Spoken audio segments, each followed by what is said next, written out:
Hey, welcome back to Scattered Sounds. This is our second podcast, and we're thrilled if you're taking some time out of your busy day to check in with us. I'll be bringing the guys on here shortly. Today's subject we're going to be talking about is songwriting, and I'll be asking three specific questions to the guys in the band, as well as myself, regarding songwriting and some specifics to it. So hang out with us. We're thrilled that you're here. We'll be playing some new music at the end of this podcast, so we hope that you'll hang out and check out one of our videos. Take care. Taking on water, watching the ship start to sink. Can't imagine where it went so wrong. Super talented guitar player, songwriter, and even does some background singing pretty damn good as well. Mr. Chris Bello joining us all the way from beautiful San Diego, California. Thank you, my brother, for joining us and doing this. We're having fun. I was trying to give you my 90s sitcom. They're always doing something and they kind of look up and give you a smile. Nah, man, I love that you guys are doing this. I think it's great. I know you've talked about this for a while, and I've watched a little bit of what you've done with George and Alan. I think you guys have done a great job just carrying the torch from, what we started musically in, the summer of 2020. I asked these three questions of the other guys in the band, and it's about songwriting in particular. So Sure. let me just hit you up with the very first one is, Go ahead. what inspires you to write songs? I mean, at the expense of sounding schmaltzy, you and George. I mean, I think I told you recently, I rewatched that Eagles documentary, and when Joe Walsh came into the band, and you're seeing the whole breakdown of his experience of trashing hotel rooms and kind of being this, this psycho who had a 10-year run of his life that he's completely blacked out on. There was probably a throwaway line to other people, but it's something that resonated with me. He talked about the insecurity he felt being around Glenn Frey and Don Henley. Like, he's Joe Walsh that comes into this thing, and these guys are the more proficient songwriters. And, I think if I could, not that I would compare myself to Joe Walsh, but Joe Walsh brought something to the Eagles that they didn't have before he got there. And to see that extra gear that kicked in once he got in the band, it reminded me that each of us have our own talent. And for me, my inspiration with songwriting is when you guys come up with an idea. I think if you look back at the songs we did for The Glow, it was 11 tracks, and then we did 2 more after that, so 13 in total. A couple of them came out of my head, and they were birthed out of a riff. Moment to Moment was just a riff that I had been noodling with for a while. Same with Overtown and Underground. But then we take a song like Somewhere Else, where George had these lyrics. And I remember us being on a session that night and kind of working through it, and us kind of really being turned on by those lyrics, and then me kind of coming up with some chords, and then we just start slapping this thing together. But it really is, it's collaboration. Second question that I asked everyone was, how do you capture an idea for a song when it should come to you? This thing, the beauty There it is. Yeah, Okay, man. I mean, good. I nights that my insomnia kicks in, and I move to the downstairs room, I always bring a guitar with me, and I'll put on a mindless, series, and just noodling away, and having that phone next to you so quickly that when a riff or an idea comes, just recording it so it doesn't get away. God, you just read stories of all the greats and how they would try to capture ideas, and then they'd forget it by the morning. And great lyricists can write something down in the middle of the night and keep it and do something with it. But as a guitar player, you might not play it the same way again the next day. So That's right. Getting it recorded, and that really is what I like to do. I like just noodle and come up with little melodic things that just seem to work, and then bring them to the table and see if you guys think we can do anything with them. That's writing a song start to finish has never really been my strong suit. I think Moment to Moment might have been the only one that I did start to finish, but really everything else, even if I get it 80% of the way there, George will come up with some chords he'll pull out of the ether and give some incredible bridge to it, or you'll come up with a production way of maybe shifting things around, and maybe it wasn't the way I heard it in my head, but then you hear it played back and it's like, right, this is interesting. And then now I'm on another path, and I'm taking it another direction. Yeah. But So how do you, when you, as a songwriter, how do you test out new songs when you're writing them? do you take any, specific steps on like, I have this Yeah. idea. Is there anything that you do? I mean, I end up bringing it back to you and George for the most part, or you and I if we're communicating more. Hmm. I live in a house with a 14-year-old daughter and a wife, and I think they kind of get you know used to me just walking around with this thing strapped on and a tank top and shorts, just always noodling and making noise. And Right. I don't really think anybody pays too much attention to it until it becomes something. I think once I bring it back to you guys and it turns into a song, then they can kind of go back and say, "Oh my God, you were playing that song up at the lake all summer." And Right just knew on. that thing, and now it's evolved into this thing. But for me, it's really bringing it to the table with you guys to work on it. I don't like showing things to people in infantile stages, whether it's anything that I'm writing, Yeah. being a sports writer or a commentator, an op-ed guy. I like delivering the final product. People Got it. always ask me, 'cause, we travel a decent amount, in summers we go to the lake or I go back and see family in Nashville. And inevitably somebody always asks me like, are you excited? Are you excited? You're going out of town in a few days. How do you feel about it? And I tell people I get excited when, that the front wheels are coming off the tarmac and that plane is lifting off, because now I can finally let myself get into vacation mode. I don't get excited about things before Right. they happen. I worry about things before they happen. Right. Don't heed Tom Petty's advice of most things I worry about never happen anyways. But That's right. when Mark it comes Twain to getting said that excited too. about things, Right. yeah, I don't get excited about things until they become something. And that's why I'm always such a pain in the ass when you were mixing something, because it's like, oh my God, I want that final product so Yeah. badly so I can put it on in my car and show people, look, this is what we did.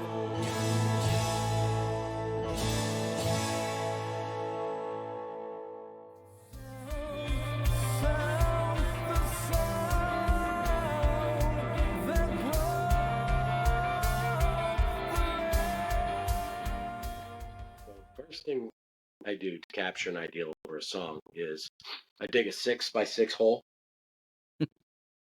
get some branches, then twigs, leaves, maybe like an apple right in the middle, so that idea comes bouncing along. No, but in all truth of the matter, you literally trap it. I trap yes, that you gotta idea. trap it, and all. So, like the creation of the song, what I find is that the chase and the hunt is what I enjoy, and I think it's like kind of like the selfishness that Alan can relate to is like creating the song. Once you create that song and you start adding this part and adding that part, that's the fun part, the hunt and the chase. Yeah. Capture kind of like is when we've taken that song and we said, okay, it's done, and then you move on Yeah. to the next. It's a weird parallel to Yeah. my universe. But how do I capture it? Actually, generally, I get an idea. I start working on chord charts. I plan it out sometimes with synthesizers and whatever tools that I have. I use a lot of apps Yeah. that are helpful in putting together the song. Yeah. That seems cohesive for my musical knowledge, at least what I have to work with. And Yep. that's how I essentially capture it with pen and paper, and then a lot of dictation on my phone. Okay, there we go. That's another one for phone. Alan, what would you say to how you may capture an idea that's drifting around in your head? Usually those things don't line up always. When I'm near an instrument where I can actually kind of jot it down in a sense. Yeah. But I'll hum it, and hopefully I can recreate it by the time I get back to a guitar or something. But generally, a lot of my ideas are kind of sourced from either practicing, like Yeah. like I'll do some scales and just kind of warm up, and I kind of like just play around with some of these repetitive things. I should be doing it more with a click track, but I just kind of like I've always wanted to like it's just one of the habits that I do. Like I'll just do my and then from there kind of it just Will kind of you? spawns. So will you Kind then of like just? writers who when writers write, they kind of like jot down ideas to kind of get these things flowing. That's Yep. kind of like how most of my process starts. It's just kind of like a crazy mess, and then I'll That's just kind cool. of get these things that this works, that works, and then all of a sudden I'm sitting in this chair and I'm putting it on the computer. Okay, so that's it. So you'll at that point, if you're running scales, if you're running ideas, and like you said, it's like a chalkboard with different ideas and thoughts on it. But you'll Yeah. ultimately sit down at the computer and you'll hit record on your DAW and off you go. You'll start tracking at that point. Yeah. At least That's the pretty much idea, the initial idea. that's pretty much what I do. And then I also do start with a beat, so it's not so much capturing it out of my head. It's kind Yep. of like making it come out from a beat. I'll start working on some drum, something that I'm just kind of feeling. I hate to sound like, kind of woo woo about kind of like writing music sometimes, but it's more about like, when I'm in this particular space to do it, it like I don't since music has kind of like been like the hobby portion of my life. When I have an idea, if I was driving or something like that, it probably, when we were in the band, it probably would have been like, like I would have really wanted to try to record it on something.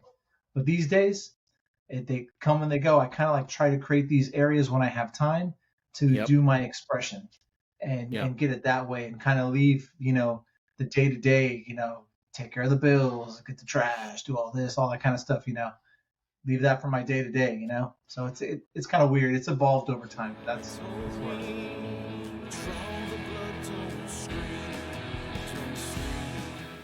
So how do we test new songs?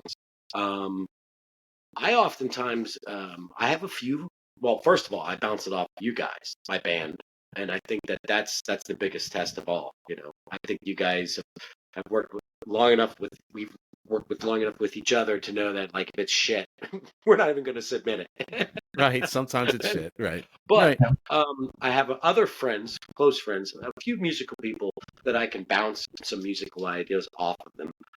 What I use mainly for a completely unbiased resource is Submit Hub, which sounds almost dirty, but actually it is.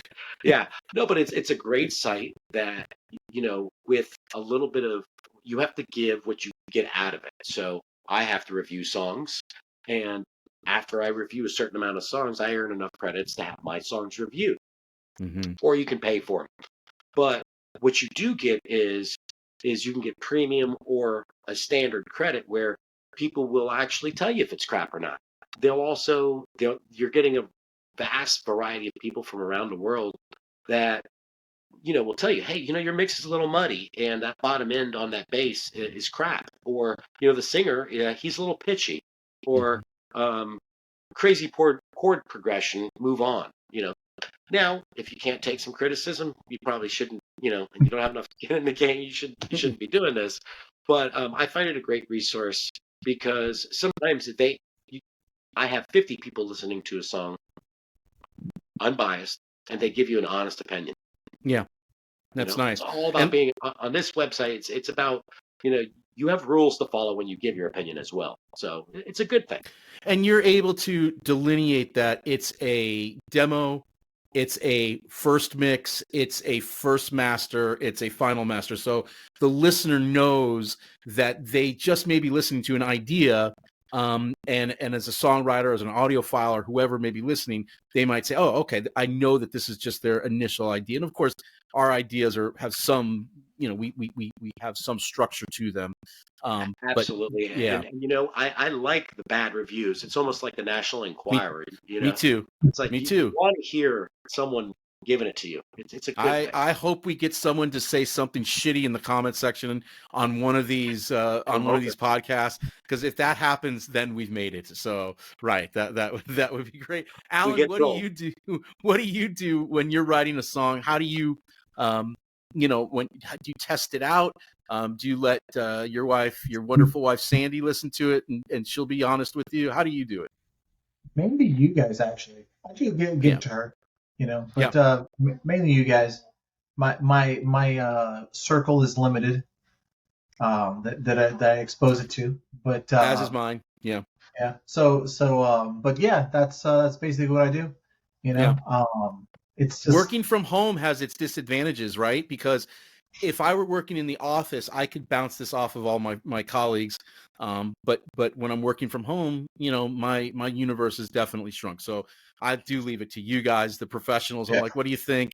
And one of the things that I said too about recording in general is even the shitty ideas, you may capture a bridge in one of those shitty ideas, or a chorus or a verse or an intro or an outro. So you may write another song and say, you know what? I wrote that one piece and the song may not have been good, but there was a portion of that song that I might want to draw from and grab, to incorporate into this new song that I'm writing. So I always feel like, all right, well, at least get something down. And then if it sucks, well, we move on to the next song. So thanks again for hanging out with us. I want to leave you with one of our new songs on our album, Viridis Somnium. This song is called Slow Moving Wave. This is a song that we wrote with the environment in mind. And considering that my brave little state has had 2 100-year storms in the last 5 months with tremendous amounts of damage and flooding, I thought that this song would be appropriate. So we hope you enjoy this video. Thanks for hanging out with us, and we'll see you soon. Bye-bye.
shadows begin